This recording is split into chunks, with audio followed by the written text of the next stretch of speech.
the floods in Queensland, cyclones in Queensland have had a pretty big impact on the economy.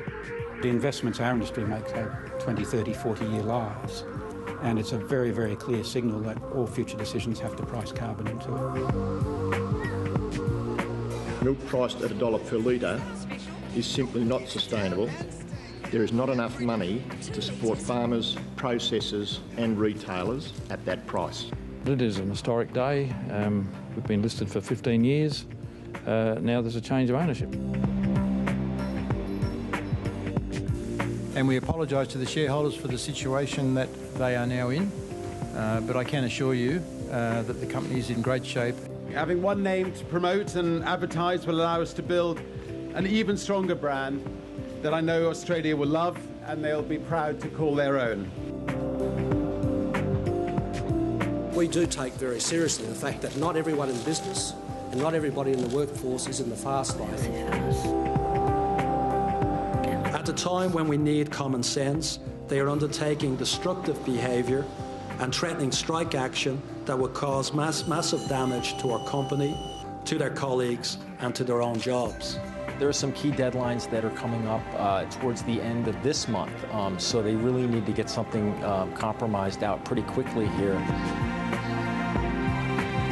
Great result for the Victorian racing industry and a great result really for our Victorian customers.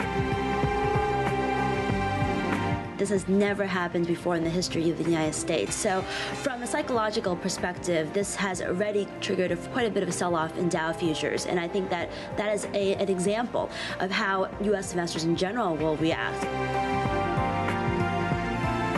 This is a decision that we have only taken with lots of due diligence, lots of analysis, and certainly our board has been very engaged in the process.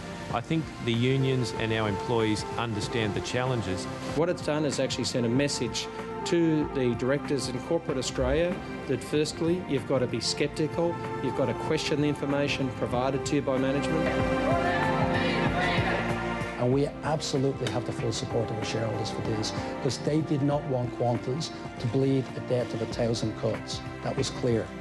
The NBN is a transformational event in the history of this industry, and therefore it does provide us, Telstra, with new strategic opportunities as we go forward. In short, while we still expect that economic activity and labour market conditions will improve gradually over time, the pace of progress is likely to be frustratingly slow.